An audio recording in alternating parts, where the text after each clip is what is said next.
New German cinema ആണ് നമ്മൾ next നോക്കുന്നത്. ദ ന്യൂ ജർമ്മൻ സിനിമ എന്ന് പറയുന്നത് വെസ്റ്റ് ജർമ്മനിയിൽ 1960s to 1980s ഹാപ്പൻ ചെയ്ത ഫിലിം പ്രൊഡക്ഷൻ, അതിനെയാണ് നമ്മൾ ന്യൂ ജർമ്മൻ സിനിമ എന്ന് പറയുന്നത്. ഒരു group of young film makers ഈ ഒരു സമയത്ത് എമേർജ് ചെയ്തു. അങ്ങനെ അവർ എക്സ്പെരിമെൻ്റലായിട്ടും ആർട്ടിസ്റ്റിക്കലി സിഗ്നിഫിക്കൻ്റ് ആയിട്ടുള്ള cinemas Europe and beyond across എന്ത് ചെയ്തു, ഡയറക്റ്റ് ചെയ്തു. അപ്പോൾ ഈ ഒരു മൂവ്മെൻറ്റ് 1962 സ്റ്റാർട്ട് ചെയ്തു.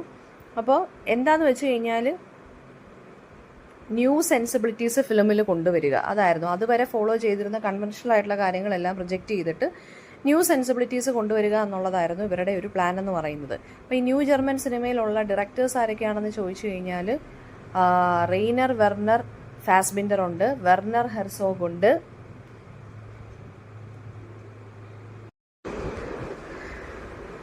ആൻഡ് ഈ ഫിലിംസ് എന്നൊക്കെ പറയുന്ന, അല്ലെങ്കിൽ ഇവരുടെ ഫിലിംസ് എന്ന് പറയുന്നത് ഒരു എന്താ പറയുക, ജർമ്മനിയുടെ നാഷണൽ പാസ്റ്റിനെയൊക്കെ അനലൈസ് ചെയ്യുന്നതും പിന്നെ അതിൻ്റെ ഇമ്പാക്റ്റ് ഒക്കെ എന്താണ് ഇപ്പോൾ പ്രസൻറ്റ് ടൈമിൽ, അങ്ങനെയുള്ള മൂവീസൊക്കെ ആയിരുന്നു ഇറങ്ങിക്കൊണ്ടിരുന്നത്.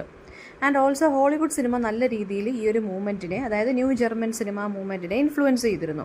And most of the new German films എന്ന് പറയുന്നത് ഈ അമേരിക്കൻ ഫിലിംസിനെ ഇൻഫ്ലുവൻസ്ഡ് ആയതുകൊണ്ട് അങ്ങനെ അവരുടെ ആ ഒരു ഫിലിമിൻ്റെ ഒരു രീതിയിലായിരുന്നു മിക്കവാറും ഉള്ള ന്യൂ ജർമ്മൻ ഫിലിംസൊക്കെ ഇറങ്ങിക്കൊണ്ടിരുന്നത്. ഓക്കെ, അപ്പോൾ പിന്നെ Rainer Werner Fassbinder, Wim Wenders, Werner Herzog, ഇവരൊക്കെയായിരുന്നു ന്യൂ ജർമ്മൻ സിനിമയുടെ 3 ജയൻസ് എന്ന് അറിയപ്പെട്ടുകൊണ്ടിരുന്നത്. അപ്പോൾ ഈ ഫാസ്ബിൻഡർ എന്ന് പറഞ്ഞ ആൾ അദ്ദേഹത്തിൻ്റെ സിനിമയിലൂടെ അദ്ദേഹം ചെയ്യാൻ ശ്രമിച്ചതെന്ന് വെച്ചാൽ ഒപ്രഷനെ കുറിച്ചും ഡെസ്പെയർനെസ്സിനെ കുറിച്ചൊക്കെ ആയിരുന്നു ഇദ്ദേഹം സംസാരിച്ചത്.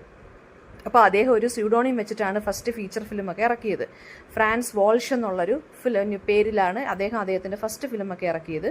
പിന്നെ അദ്ദേഹത്തിൻ്റെ കുറച്ച് ഫിലിംസ് എന്ന് പറയുമ്പോൾ the bitter tears of Petra von Kant, പിന്നെ Ali, fear eats a soul, ഇങ്ങനെയൊക്കെയുള്ള 2 ഫിലിംസാണ് അദ്ദേഹത്തിൻ്റെ മോസ്റ്റ് ഇമ്പോർട്ടൻ്റ് ആയിട്ടുള്ള ഫിലിംസ് എന്ന് പറയുന്നത്. അടുത്തതെന്ന് വെച്ചാൽ വിം വെൻഡർ ആണ്. അദ്ദേഹം എന്ന് വെച്ചാൽ വിഷ്വൽ ഇമേജറിക്ക് ഇമ്പോർട്ടൻസ് കൊടുത്തിട്ടൊക്കെ ആയിരുന്നു എഴുതിയിരുന്നത്. പിന്നെ അദ്ദേഹത്തിൻ്റെ കൂടെ മോസ്റ്റ് ഫ്രീക്വൻ്റ് ആയിട്ട് ഇദ്ദേഹത്തിൻ്റെ വർക്കുകളിൽ പിന്നെ കൊളാബറേറ്റ് ചെയ്ത് വർക്ക് ചെയ്തുകൊണ്ടിരുന്ന ഒരു സിനിമാറ്റോഗ്രാഫറാണ് റോബി മുള്ളർ എന്ന് പറയുന്നത്. ഓക്കെ, അപ്പോൾ അദ്ദേഹത്തിൻ്റെ ഈ നമ്മുടെ വിം വെൻഡേഴ്സിൻ്റെ മോസ്റ്റ് ഇമ്പോർട്ടൻറ്റ് ഫിലിം എന്ന് പറയുന്നത് പാരീസ് ടെക്സാസ് എന്നുള്ളൊരു പൊയറ്റിക് ഫിലിമായിരുന്നു. അതായത് അമേരിക്കൻ സൗത്ത് വെസ്റ്റിലുള്ളൊരു മനുഷ്യൻ്റെ കഥ. അദ്ദേഹം ഫിസിക്കലി ആൻഡ് സ്പിരിച്വലി ലോസ്റ്റ് ആണ്. സോ ആ ഒരു ഫിലിം ഇദ്ദേഹത്തിന് കാൻസ് ഫിലിം ഫെസ്റ്റിവലിൽ ഒരു പ്രസ്റ്റീജിയസ് അവാർഡൊക്കെ ഇദ്ദേഹത്തിന് കിട്ടിയിട്ടുണ്ട്. 3 years later വിം വെൻഡേഴ്സിന് ബെസ്റ്റ് ഡയറക്ടർ അവാർഡും കാൻസിൽ തന്നെ കിട്ടിയിട്ടുണ്ട്, വിങ്സ് ഓഫ് ഡിസയർ എന്നുള്ളൊരു മൂവിക്ക്. അതായത് ഒരു ഏഞ്ചലിൻ്റെ സ്റ്റോറിയാണ് പറയുന്നത്, who falls in love with a Berlin woman. Okay, ഇനി വെർണർ ഹെർസോഗ് ആണ്. വെർണർ ഹെർസോഗിൻ്റെ സ്മോൾ ബഡ്ജറ്റ് ഫിലിംസിലായിരുന്നു അദ്ദേഹം കൂടുതലും വർക്ക് ചെയ്തത്. അപ്പോൾ ഹെർസോഗിൻ്റെ മോസ്റ്റ് ഇമ്പോർട്ടൻറ്റ് ഫിലിം എന്ന് പറയുന്നത് ദ റാത്ത് ഓഫ് ഗോഡ് എന്നുള്ളതാണ് കേട്ടോ. അത് കുറച്ച് സ്പാനിഷ് എക്സ്പ്ലോറേഴ്സിൻ്റെ ഒരു ഗ്രൂപ്പിനെ കുറിച്ചൊക്കെയുള്ളൊരു ഫിലിമാണ്. അതുപോലെ തന്നെ ഹെർസോഗ് ക്ലോസ് കിൻസ്കി എന്ന് പറഞ്ഞൊരു ബ്രില്യൻറ്റ് ആക്ടറുമായിട്ട് കൊളാബറേറ്റ് ചെയ്തും ഒരുപാട് ഫിലിംസൊക്കെ ഇറക്കിയിട്ടുണ്ട്. ആൻഡ് അദ്ദേഹത്തിൻ്റെ തന്നെ ഒരു ഡ്രാക്കുളയുടെ അഡാപ്റ്റേഷൻ ഇദ്ദേഹം ഇറക്കിയിട്ടുണ്ട്. അതിൻ്റെ പേരാണ് നൊസ്ഫെറാറ്റു ദ വാമ്പയർ എന്നുള്ളത്. ആൻഡ് പിന്നെ നമ്മുടെ FW മുർനോ ഉണ്ടല്ലോ, അമേരിക്കൻ ഡയറക്ടർ, അദ്ദേഹത്തിന് ഒരു ഹോമേജ് ആയിട്ട് ഡെഡിക്കേറ്റ് ചെയ്ത് ഇറക്കിയ ഒരു പടമാണിത്. ആൻഡ് പിന്നീട് ഹെർസോഗ് മെയിൻലി ഡോക്യുമെൻ്ററീസിൽ ഫോളോ ചെയ്തു. ഗ്രിസ്ലി മാൻ എന്നുള്ളത് ഇദ്ദേഹത്തിൻ്റെ മോസ്റ്റ് ഇമ്പോർട്ടൻ്റ് ആയിട്ടുള്ള മറ്റൊരു വർക്കാണ് കേട്ടോ. ആ ഗ്രിസ്ലി മാൻ എന്നുള്ള വർക്കിനകത്ത് ഒരു അമേരിക്കൻ എൻവയോൺമെൻറ്റലിസ്റ്റിന് അദ്ദേഹത്തിൻ്റെ ട്രാജിക് ലൈഫിനെ കുറിച്ചാണ് സംസാരിച്ചിരിക്കുന്നത്. അപ്പോൾ ന്യൂ ജർമ്മൻ സിനിമ എന്ന് പറയുന്നത് ജർമ്മൻ ഫിലിമിനെ ഒരു നാഷണൽ സിനിമ, ഒരു ഇൻ്റർനാഷണൽ മാപ്പിൽ കൊണ്ടുവന്നതാണ്. പക്ഷേ അമേരിക്കൻ ഇൻഫ്ലുവൻസ് നല്ല രീതിയിൽ ഈ ഫിലിമിലൊക്കെ, ഈ ഇങ്ങനത്തുള്ള ഫിലിംസിലൊക്കെ ഉണ്ടായിരുന്നു. അപ്പം മേജർ ഫിലിം മേക്കേഴ്സ് ഏതൊക്കെയാണ്, നമ്മളിപ്പോൾ പഠിച്ച 3 പേരുടെ കാര്യങ്ങൾ നോക്കുക. പിന്നെ പറ്റുമെന്നുണ്ടെങ്കിൽ അവരുടെ മോസ്റ്റ് ഇമ്പോർട്ടൻ്റ് ആയിട്ടുള്ള ഫിലിംസ് നോക്കി വെക്കുക കേട്ടോ. പിന്നെ വരുന്നതെന്ന് വെച്ച് കഴിഞ്ഞാൽ, ഇതിനകത്തുനിന്ന് വരാവുന്ന ക്വസ്റ്റ്യൻ എന്ന് വെച്ചാൽ ഓരോ ഫിലിമിൻ്റെ പേരെടുത്തിട്ട് ഇത് ആരുടെ വർക്കാണെന്നുള്ളതൊക്കെ ചോദിക്കാം. ആൻഡ് ഓൾസോ ന്യൂ ജർമ്മൻ സിനിമയുടെ പ്രത്യേകത എന്താണെന്ന് ചോദിക്കാം. ഫിലിം മേക്കേഴ്സിനെ കുറിച്ചും ഫിലിംസിനെ കുറിച്ചും ചോദിക്കാം. മേജർ തീം എന്ന് വെച്ചാൽ ഞാൻ നേരത്തെ പറഞ്ഞ പോലെ തന്നെ എന്താ പറയുക, ഒരു ജർമ്മനിയുടെ പാസ്റ്റിനെ കുറിച്ച്, നാഷണൽ പാസ്റ്റിനെ കുറിച്ചായിരുന്നു ഡീൽ ചെയ്തുകൊണ്ടിരുന്നത്.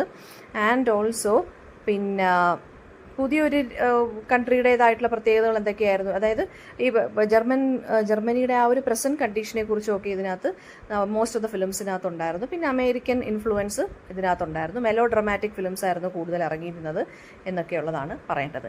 Next topic is Italian neorealism ആണ് കേട്ടോ. ഇറ്റാലിയൻ നിയോ റിയലിസം ആണ് അടുത്തതെന്ന് പറയുന്നത്. അപ്പോൾ ഇറ്റാലിയൻ നിയോ റിയലിസം എന്ന് പറയുന്നത് 1940s ഇറ്റലിയിലാണ് വന്നത്. അതായത് ഒരു പോസ്റ്റ് വാർ ഫിലിം മൂവ്മെൻ്റ് ആണ്. ഹോളിവുഡിൻ്റെ നറേഷനെയൊക്കെ റിജക്റ്റ് ചെയ്ത് സ്റ്റുഡിയോ പ്രൊഡക്ഷൻ ടെക്നിക്കിനെയൊക്കെ റിജക്റ്റ് ചെയ്ത് ആ കൺവെൻഷൻസ് ഒന്നും ഫോളോ ചെയ്യാത്തൊരു മൂവ്മെൻ്റ് ആയിരുന്നു ഇറ്റാലിയൻ ന്യൂ റിയലിസം. അപ്പോൾ അതിനകത്ത് ഇവർ കൂടുതലും എന്താണ് ഫോളോ ചെയ്തതെന്ന് വെച്ച് കഴിഞ്ഞാൽ എന്താ പറയുക, ഈ shooting on location, natural lighting വെച്ചിട്ട് ഷൂട്ട് ചെയ്യുക, സൗണ്ട് സിങ്ക്രണൈസ്ഡ് സൗണ്ട് യൂസ് ചെയ്യുക, ഇതൊക്കെയായിരുന്നു ഇവരുടെ പ്രത്യേകത എന്ന് പറയുന്നത്. അപ്പം നിയോ റിയലിസം എന്ന് പറയുന്നത് എന്താ പറയുക, day to day reality of a country അല്ലെങ്കിൽ day to day activities, political upheaval, war, ഇതൊക്കെയായിരുന്നു തീംസായിട്ട് വന്നുകൊണ്ടിരുന്നത് മേജർ. പിന്നെ അതിനകത്ത് ഫസ്റ്റ് ഐഡൻറ്റിഫയബിൾ ആയിട്ടുള്ള നിയോ റിയലിസ്റ്റ് ഫിലിം എന്ന് പറയുന്നത് വിസ്കോണ്ടിയുടെ ഒബ്സെഷൻ എന്നുള്ളതായിരുന്നു. അതൊരു മെലോ ഡ്രാമാറ്റിക് ഫിലിമാണ്. കൺട്രി സൈഡിൽ വെച്ചിട്ടായിരുന്നു ഇത് ഷൂട്ട് ചെയ്തിരുന്നത്. ആൻഡ് പിന്നെ നെക്സ്റ്റ് വരുന്ന അടുത്തൊരു ഫിലിം എന്ന് പറയുന്നത് റോബർട്ടോ റോസലിനിയുടെ റോം ഓപ്പൺ സിറ്റി എന്നുള്ളൊരു ഫിലിമായിരുന്നു. അതും ലൊക്കേഷൻ റോമിലായിരുന്നു. 2 മാസം റോമിൽ വെച്ചിട്ട് ഷൂട്ട് ചെയ്തതായിരുന്നു കേട്ടോ. അപ്പം ഇപ്പം ഈ ഫിലിംസിനകത്ത് വെച്ചാൽ professional and non professional actors ഉണ്ടായിരുന്നു, ഓർഡിനറി പീപ്പിൾ ഉണ്ടായിരുന്നു. ഒരു ഡോക്യുമെൻ്ററി ഫോമിലാണ് ഇത് എടുത്തിരുന്നത്. സൗണ്ട് ട്രാക്കൊക്കെ എന്ന് വെച്ചാൽ അപ്പം തന്നെ സിങ്ക്രണൈസ് ചെയ്തങ്ങ് ഇറക്കിയിരിക്കുന്ന സൗണ്ട് ട്രാക്കായിരുന്നു. ഒരു ഇംപ്രവൈസേഷണൽ ക്വാളിറ്റിയൊക്കെ ഉണ്ടായിരുന്നു കേട്ടോ. പിന്നെ ഈ റോസലിനിയുടെയാണ് വാർ ട്രിലജി എന്ന് പറഞ്ഞ് അദ്ദേഹം 3 വർക്ക്സ് ഇറക്കിയിരുന്നു. First one Rome Open City, രണ്ടാമത്തത് പേസൺ, ആൻഡ് പിന്നെ വരുന്നത് ജർമ്മനി ഇയർ സീറോ എന്നുള്ളതായിരുന്നു. നിയോ റിയലിസത്തിൻ്റെ 3rd മേജർ ഡയറക്ടർ എന്ന് പറയുന്നതാണ് വിറ്റോറിയോ ഡി സിക്ക എന്ന് പറയുന്നത്. അദ്ദേഹം പിന്നെന്താണ് ഡിസിക്കയുടെ ബെസ്റ്റ് ഫിലിംസ് എന്ന് പറയുന്നത് ഷൂ ഷൈനും ബൈസൈക്കിൾ തീവ്സുമാണ്. ബൈസൈക്കിൾ തീവ്സ് വളരെ ഇമ്പോർട്ടൻ്റ് ആണ് കേട്ടോ. ബൈസൈക്കിൾ തീവ്സ് പറയുന്നതെന്ന് വെച്ചാൽ റിക്കി എന്ന് പറയുന്ന ഒരാളുടെ ഒരു അൺഎംപ്ലോയിഡ് മാനിൻ്റെ ലൈഫിനെ കുറിച്ചാണ് പറഞ്ഞിരുന്നത്. അത് post world war 2 economy of ഇറ്റലിയെ ഫോക്കസ് ചെയ്തിട്ടായിരുന്നു എഴുതിയിരുന്നത്. അപ്പോൾ അദ്ദേഹത്തിൻ്റെ ബൈസൈക്കിൾ ആരും മോഷ്ടിച്ചു റിക്കിയുടെ. ആൻഡ് സൺ ബ്രൂണോ എന്താണ് സ്ട്രീറ്റ്സിലെല്ലാം വാക്ക് ചെയ്ത് ഇങ്ങനെ ബൈസൈക്കിളിന് വേണ്ടി നോക്കി നടക്കുമായിരുന്നു. റിക്കി എന്താണ് finally manages to locate the thief. പക്ഷേ അതിൻ്റെ ഓണർഷിപ്പ് പ്രൂവ് ചെയ്യാൻ വേണ്ടി ഇദ്ദേഹത്തിൻ്റെ കയ്യിലൊന്നുമില്ല. സൈക്കിള് റിക്കിയുടെ ആണെന്ന് പ്രൂവ് ചെയ്യാൻ വേണ്ടി കാര്യങ്ങളൊന്നും ഇല്ലായിരുന്നു. സോ പോസ്റ്റ് വാർ ഇറ്റാലിയൻ എക്കോണമി എങ്ങനെയായിരുന്നു എന്നുള്ളതാണ് ബൈസൈക്കിൾ തീവ്സിനകത്ത് പറയുന്നത്. 1950s ആയപ്പോഴത്തേക്കും നിയോ റിയലിസം ഡിസപ്പിയർ ആയി. ഓക്കെ, അതായത് ഇറ്റാലിയൻ സൊസൈറ്റിയിൽ സോഷ്യോ എക്കണോമിക് ചേഞ്ചസ് ഒക്കെ ഒരുപാട് വന്നപ്പോഴത്തേക്ക് ഇതൊക്കെ മാറി. പിന്നെ ഇറ്റാലിയൻ സിനിമ അറിയപ്പെട്ടതെന്ന് വെച്ച് കഴിഞ്ഞാൽ മൈക്കൽ ആഞ്ചലോ ആൻ്റോണിയോണി, പിന്നെ ഫെഡറിക്കോ ഫെലീനി, ഇവരുടെയൊക്കെ വർക്ക്സിലൂടെയായിരുന്നു. ആൻഡ് പുതിയൊരു ഫേസ് ഇവരൊക്കെ കാരണം 60s 70s ഒക്കെ ആയപ്പോഴത്തേക്കും ഒരു ഇറ്റാലിയൻ സിനിമയിൽ ഒരു ന്യൂ ഫേസ് വരാൻ തുടങ്ങി. അതിനെയാണ് ഇറ്റാലിയൻ ന്യൂ വേവ് എന്ന് പറയുന്നത്. സോ ബൈസൈക്കിൾ തീവ്സ് വളരെ ഇമ്പോർട്ടൻ്റ് ആണ് കേട്ടോ, അത് മറന്നു പോകരുത്. ആരുടെയാണെന്നുള്ളതും എന്താണ് അതിൻ്റെ സ്റ്റോറി എന്നുള്ളതും നോക്കി വെക്കുക. അടുത്ത വരുന്നതെന്ന് വെച്ച് കഴിഞ്ഞാൽ French poetic realism and the French new wave ആണ്. ഇപ്പോൾ ഫ്രഞ്ച് പോയറ്റിക് റിയലിസം എന്ന് പറയുന്നത് ഏർലി 1900s ഫ്രഞ്ച് കമ്പനി ഒരു വലിയൊരു world's largest film equipment and production company start ചെയ്തു. ആൻഡ് ഈ കമ്പനി എന്ന് പറയുന്നത് പാത്തെ ബ്രദേഴ്സ് കമ്പനി ഇൻ പാരീസ് അവരായിരുന്നു കണ്ടുപിടിച്ചത്. 1896 4 ബ്രദേഴ്സ്, ചാൾസും എമിലിയും തിയോഫൈൽ ആൻഡ് ജാക്ക് പാത്ത്, ഇവരും 4 പേരോടാണ് കണ്ടുപിടിച്ചത്. അപ്പോൾ ഈ second oldest operating film company ആയിരുന്നു ഇവരുടേതെന്ന് പറയുന്നത്. ഇൻ ഫ്രാൻസിൽ 1920s ഒക്കെ ആയ സമയത്ത്, അതായത് വേൾഡ് വാർ ഫസ്റ്റിന് ശേഷം ഒരുപാട് ഫിലിം സ്റ്റുഡിയോസൊക്കെ വന്നു. ഈ പാത്തിൻ്റെയും അതുപോലെ തന്നെ ഗോമണ്ട് എന്നൊക്കെ പറയുന്ന ഒരുപാട് ഫിലിം സ്റ്റുഡിയോസൊക്കെ വന്നു. പക്ഷേ അതൊക്കെ ഡിക്ലൈൻഡ് ആയി. അങ്ങനെ ഒരുപാട് ഇൻഡിപെൻഡൻറ്റ് കമ്പനീസ് എമർജ് ചെയ്യാൻ തുടങ്ങി. ഈ കമ്പനീസ് എല്ലാം low budget experimental films produce ചെയ്യാൻ തുടങ്ങി. അങ്ങനെയാണ് ഇംപ്രഷനിസം പോലെയുള്ള ഫിലിം മൂവ്മെൻറ്റ്സുകൾ വന്നു തുടങ്ങിയത്. അപ്പോൾ ഇതിനകത്ത് വരുന്ന ഫിലിം മേക്കേഴ്സ് എന്ന് പറയുമ്പോൾ പിന്നെന്താണ് ജോൺ എപ്സ്റ്റീൻ വരുന്നുണ്ട്, ഏബൽ ഗാൻസ് വരുന്നുണ്ട്. ഏബൽ ഗാൻസിൻ്റെ മോസ്റ്റ് സൈലൻറ്റ് മാസ്റ്റർ പീസാണ് നെപ്പോളിയൻ എന്നുള്ള പടം. അപ്പോൾ ഫ്രഞ്ച് ഫിലിം ഇൻഡസ്ട്രിക്ക് എന്താണ് ഒരു വലിയ മാർക്കറ്റബിൾ ടെക്നോളജിയും കാര്യങ്ങളും ഒന്നും ഇല്ലായിരുന്നു, സൗണ്ട് റെക്കോർഡിങ്ങിനാണെങ്കിലും ഒന്നും.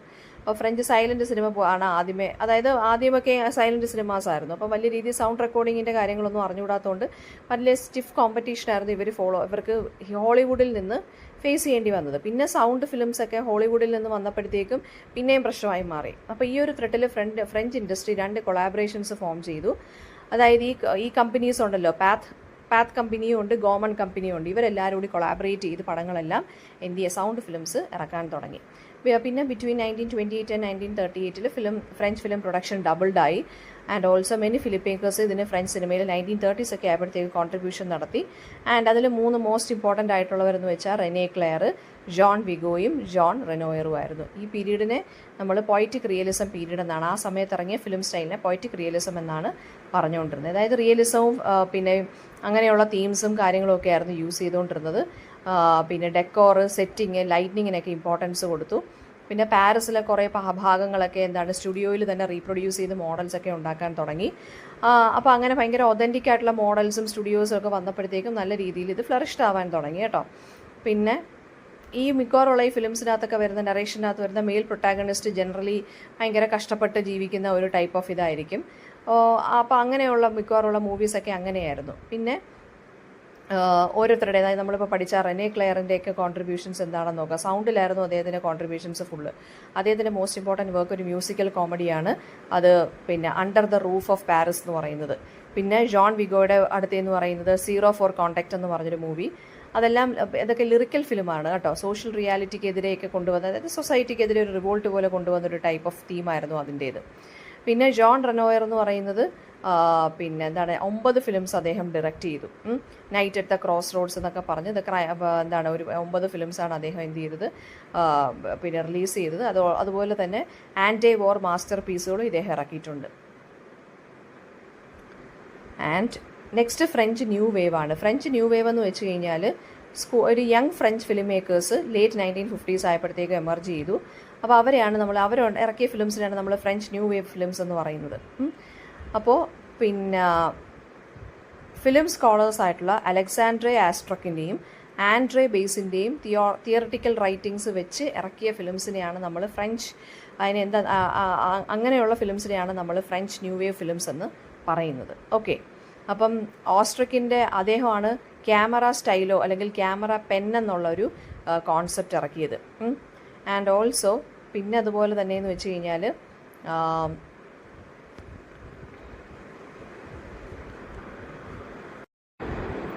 ഇതിനകത്ത് വരുന്ന തീംസ് എന്ന് പറയുന്നത്, ഫ്രഞ്ച് ന്യൂ വേവ് സിനിമയുടെ തീംസ് എന്ന് പറയുന്നത് ലോ ബഡ്ജറ്റ് ഫിലിം മേക്കിംഗ് ആയിരിക്കും, മിനിമൽ എക്യുപ്മെൻറ്റ്സ് ഒക്കെ കാണും, ലൊക്കേഷൻ ഷൂട്ടിംഗ് ആയിരിക്കും, നാച്ചുറൽ ലൈറ്റിനിങ് യൂസ് ചെയ്യും. അതുപോലെ തന്നെ ഡയലോഗ്സ് എന്ന് പറയുന്നത് ഈ ഇംപ്രവൈസ്ഡ് ഡയലോഗ്സ് ആയിരിക്കും, സ്ക്രിപ്റ്റിനനുസരിച്ച് ഫോളോ ചെയ്യത്തില്ല. ഹാൻഡ് ഹെൽഡ് ക്യാമറയൊക്കെ ആയിരിക്കും ഇവർ യൂസ് ചെയ്യുന്നത്. പിന്നെ ഡയറക്ടറിനായിരിക്കും ഇമ്പോർട്ടൻസ് കൊടുക്കുന്നത് ആസ് ഓതർ. അതിനെയാണ് നമ്മൾ ഒറ്റേർ തിയറി എന്ന് പറയുന്നത്, AUTEUR തിയറി. ഇപ്പോൾ ഫ്രഞ്ച് ന്യൂ വേവ് സിനിമയിലെ ഒരു ഇമ്പോർട്ടൻ്റ് ആയിട്ടൊരു കോൺസെപ്റ്റാണ് ഒറ്റേർ തിയറി എന്ന് പറയുന്നത്. അതായത് ഡയറക്ടറിനായിരിക്കും പൂർണ്ണ സ്വാതന്ത്ര്യം കൊടുക്കുന്നത്. ആൻഡ് ഓൾസോ പ്രൊഫഷണൽ ആക്ടേഴ്സിനെ അവർ കൂടുതലായിട്ട് യൂസ് ചെയ്തുമില്ല. ഇൻഡിവിജ്വൽ ഫ്രീഡം, റിബല്യൻ, അതുപോലെ തന്നെ loneliness, love and relationship, identity, urban life, death and uncertainty, gender rules, ഇതൊക്കെയാണ് മിക്കവാറും തീംസ് ആയിട്ട് വരുന്നത്. അപ്പോൾ ഈ ഫ്രഞ്ച് ന്യൂ വേവ് ഫിലിം എന്ന് പറയുന്നത് മെനി ഓഫ് ദ ഡയറക്ടേഴ്സ് എന്ന് പറയുന്നത്, ഇതിനകത്ത് വരുന്ന ഡയറക്ടേഴ്സ് കൺവെൻഷണൽ സിനിമയെ ചലഞ്ച് ചെയ്യാൻ വേണ്ടിയാണ് ഇവർ വന്നത്, യങ് ഫിലിം മേക്കേഴ്സ് വന്നത്. അപ്പം ഈ മെനി ഡയറക്ടേഴ്സ് എന്ന് പറഞ്ഞാൽ അവർ പ്രീവിയസ്ലി ഫിലിം ക്രിട്ടിക്സ് ആയിരിക്കും. അപ്പോൾ ആ ഡയറക്ടേഴ്സ് എന്ന് പറയുന്നത് അവരൊരു മാഗസിൻ ക്രിയേറ്റ് ചെയ്തു, കഹിയേഴ്സ് ഡു സിനിമ എന്ന് പറയുന്നത്. അപ്പോൾ ആ മാഗസിനകത്ത് ആ മാഗസിനാണ് ഇവർ കൂടുതൽ ഇൻഫ്ലുവൻസ് ചെയ്തിരുന്നത്, അല്ലെങ്കിൽ ആ സമയത്തുള്ള ഫിലിം പ്രേമികളെ അല്ലെങ്കിൽ സിനി ഫൈൽസിനെയൊക്കെ കൂടുതൽ ഇൻഫ്ലുവൻസ് ചെയ്തിരുന്ന ഈ ഒരു മാഗസീനായിരുന്നു. അപ്പോൾ ഈ മൂവ്മെൻറ്റ് ക്ലാസിക്കൽ ഹോളിവുഡ് ഫിലിംസിൻ്റെ ആ ഒരു റിജിഡ് സ്ട്രക്ചറൊക്കെ ഉണ്ടല്ലോ, അതിനെ റിജക്റ്റ് ചെയ്തിരുന്നു. ഇവർ കൂടുതലും എക്സ്പെരിമെൻറ്റേഷനും അല്ലെങ്കിൽ ഡയറക്ടറായിരിക്കും കൂടുതൽ ഇമ്പോർട്ടൻസ് കൊടുക്കുന്നത് ഇവർ.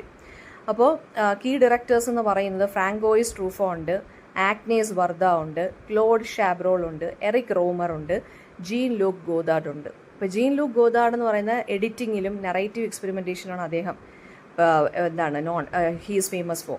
ഫ്രാങ്കോയിസ് ട്രൂഫോ എന്ന് പറയുന്നത് പേഴ്സണൽ സ്റ്റോറി ടെല്ലിങ്ങിനാണ് ഇമ്പോർട്ടൻസ് കൊടുക്കുന്നത്. ഫെമിനിസ്റ്റ് സിനിമ എടുത്ത ആളാണ് ആഗ്നസ് വർദ്ധ എന്ന് പറയുന്നത്.